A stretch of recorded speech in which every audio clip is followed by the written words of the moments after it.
Now, what we have done as human beings over the past few hundred years is we have been growing this one single limb of all the different body parts. We have chosen, let's say, one arm, and we've been growing it, and it has grown grotesquely long compared to the rest of the body. And that grotesquely long arm is the intellect, where it feels like it is this long arm that is controlling the body, that is controlling the mind, that is responsible for all the intelligence that a human being experiences. Because our understanding of intelligence itself is flawed, when we try to define artificial intelligence, we define it more in terms of an intellectual argument as opposed to existential intelligence. In fact, we don't even come anywhere close to true intelligence. The debate between artificial intelligence and human intelligence is mostly the debate between how artificial intelligence does work. How does it replicate thought process and understanding in a digital format? It's not even anywhere close to real thinking or real understanding, because real thinking, real understanding, real intelligence requires an entity which has consciousness, which has awareness. Without awareness, without consciousness, there is no meaning to these words. What is the meaning of understanding when there is no one to understand? What is the meaning of thinking when there is nobody there to think? Artificial intelligence is neither thinking nor understanding, because firstly, it doesn't even exist. It is so easy to keep on referring to a mathematical process, a function, because it is interacting with you, mimicking how you understand things, how you interpret things. It is easy to start referring to it as something. Oh, AI is doing that, AI is doing this. It is providing answers. It is able to understand my question. It is being empathetic. Firstly, that it itself is false. It is something we add to it because that's human language. Otherwise, it's hard to refer to something because it doesn't exist. Now, this is the hardest part to understand. How can we talk about artificial intelligence when it actually doesn't exist? We can talk about a lot of things. In fact, we talk about many things as an extension of technology where it doesn't really exist as an entity. It only exists as a property, as a function, as an arrangement of conditions, which is purely mathematics. Artificial intelligence, the front end and back end are two completely different things. The front end has been designed to mimic human behavior, but the back end is not mimicking consciousness because we don't even understand what consciousness is to be able to replicate it in a system. We don't even have a definition of consciousness. Forget about knowing what it is and then trying to mimic it in the machine. Because we have no conception of consciousness, what it is, how it functions, we are confusing all that a machine is doing, which is mimicking our thinking, to consciousness. Oh, if this entity can say something like, I understand what you're feeling, that is enough for me to conclude that it is actually understanding. because I don't know how I understand things. Now, this is not just a simple, superficial, surface misunderstanding. Some of the greatest minds who have spent decades working on artificial intelligence, who know how exactly this thing works, still they are utterly confused about how it compares to human intelligence, because they don't understand what human intelligence is. They understand artificial intelligence very well. They understand its capabilities very well.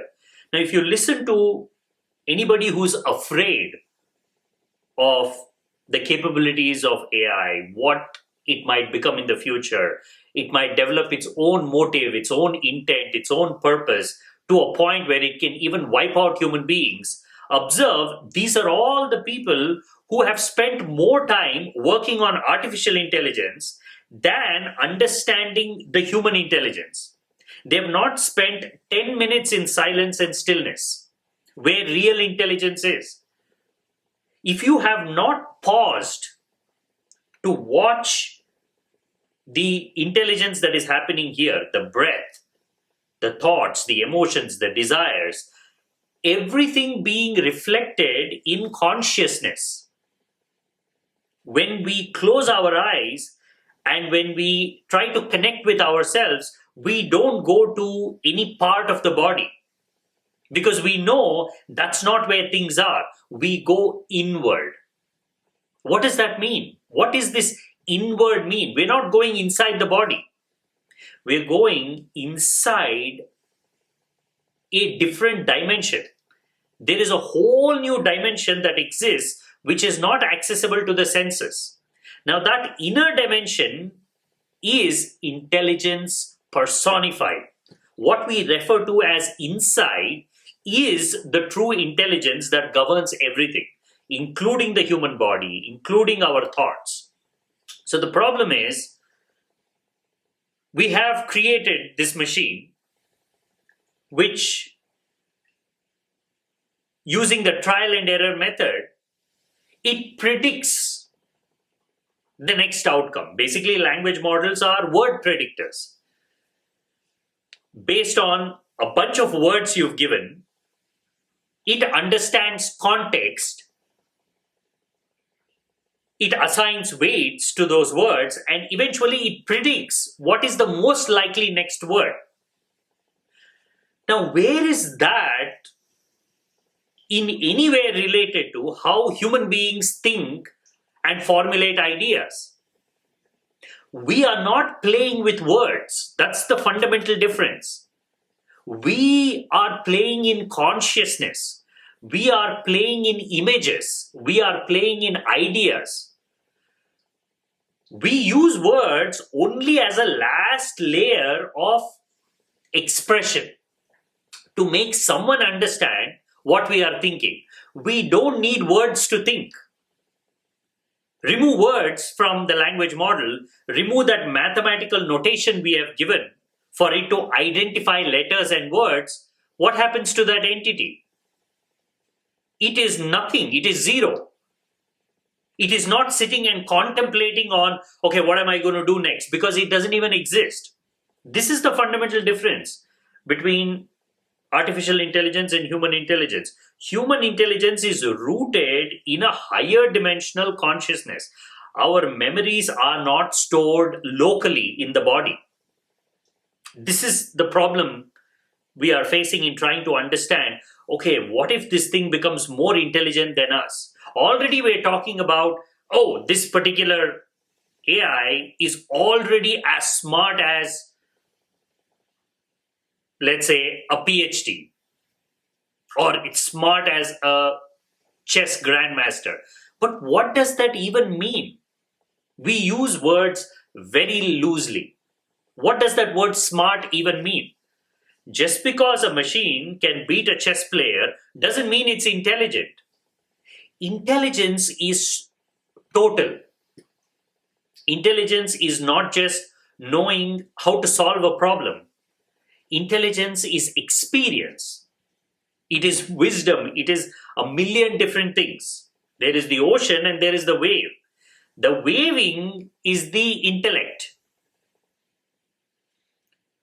That waving is what we are trying to replicate, because that waving of thoughts is where we accomplish things, is where we get our work done. So we have created this entity onto which we can offload our work, which is simply the waving process. But we are the ocean. And artificial intelligence knows nothing about the ocean. Nothing at all. Because that ocean represents consciousness. It represents aliveness. It represents being. It represents knowing. First, you have to be something to be anything. The debate should end right there. We are and they aren't. They are, even to refer to them as they is flawed, because it doesn't even exist. It's an extension of our imagination. It's a figment of our imagination, a useful imagination. It will be tremendously useful. It is to a point where it will be irreplaceable in certain areas. Because most of what we have been doing in the name of intelligence is simply survival. It is arranging things in a way that it's safe, it is useful, so that the burden of living is transferred onto some other entity so that we can actually live. The day one of these machines can drink a cup of coffee and truly enjoy it and say, this was good coffee, not just in words, not just mimicking, because that's easy to do. And that's a lie, isn't it? When I don't know what coffee is, when I don't know what drinking is, when I cannot drink a cup of coffee, and if I can still tell you that that coffee tastes good, I am basically lying. Artificial intelligence is basically a lie. It lies, and it lies extremely efficiently because it's got so much more context, so much more memory, so much more compute. The amount of energy these machines use to generate a single answer is just ridiculous. There's not even a comparison. Human mind generates this and it hardly spends any energy. We can keep on thinking throughout the day and hardly spend any energy, but these machines can't do that. They need a lot of energy to do a little bit of compute. Why? Because there is no consciousness. So everything has to be fed. Memory has to be created. Processes have to be created. Input, output, everything has to be created. For us, the most magical thing, which we don't even know what it is, which is making everything happen, is inbuilt in us, which can never be taken away. Our memory is not limited, and it is also a collective memory. Human intelligence is not limited to the body. Everything we do, all our thinking, is part of a much bigger, unimaginably vast network of intelligence which is linked through consciousness. It's almost like we're all fish swimming in the ocean of consciousness. We're talking about everything. We're talking about a technological entity we have created, but we have altogether forgotten the ocean itself, which is who we actually are, which is something that cannot be replicated. Consciousness is not a process. It is not a byproduct of thinking. It is the fundamental nature of reality. Now, how do you understand that? We have been living in a world where every piece of information that has come to us in the form of human knowledge and wisdom, it's come to us in the form of a physical model. Take science. Ask, what is the sun? What is a tree? What is the earth? What is the sky? What is the human body? What is thinking? Everything has a physical explanation. That's a model. But the fundamental nature of reality is not physical. A physical universe assumes space to be fundamental. And there are things in space, which is a completely different model from consciousness, where space itself is something that comes and goes. Space itself is something we interact with. That is why we don't experience space all the time. As paradoxical as this may sound, we can choose a moment and say, I don't want to experience space now.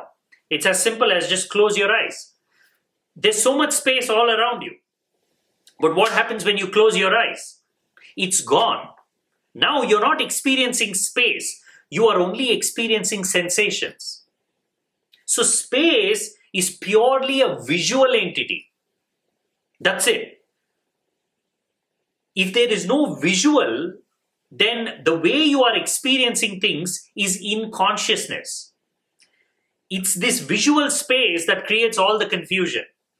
Because this is where we do a lot of work. This is where we do a lot of living. While we are asleep, we are just asleep. And because this is more important to us, this is where our friends live, our families live, life happens. For us, when we wake up in the morning, whatever we experience throughout the day in space, we identify that as something primary. We don't regard what happens in the mind while we are dreaming to be fundamental. Oh, it's just a dream. The body is asleep and it is just dreaming. But what is actually happening when you're dreaming? You are not in space. That is the most important thing. Now, if space were to be the fundamental nature of reality, how is it possible that for hours, 5, 6, 7 hours, or if you want even 20 hours a day, you can exist without any conception of space? That is how we exist in the dream. That is how we think in the dream. That is how we move in the dream. Physically, we're not doing anything. Which quite literally means there is another dimension which has nothing to do with space.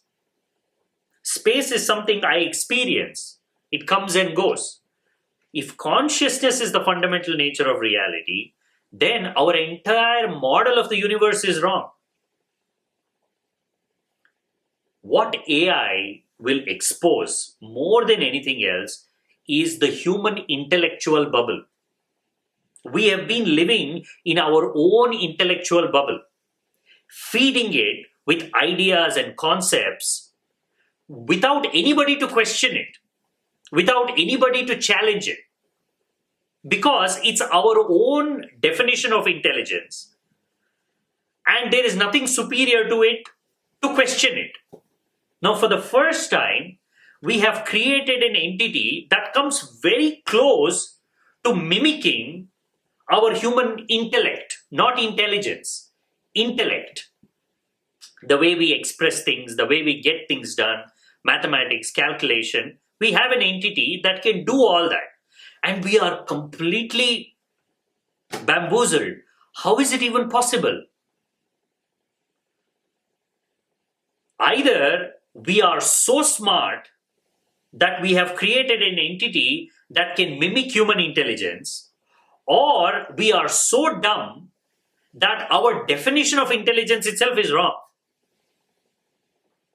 That what we have created simply mimics one part of our lives we have mistaken to be intelligence.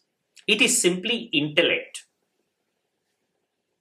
AI can take over everything. It can drive cars, it can run factories, it can produce things, it can do all kinds of work. Still, it has not taken anything away from us as human beings. If we truly understand what does it mean to be human,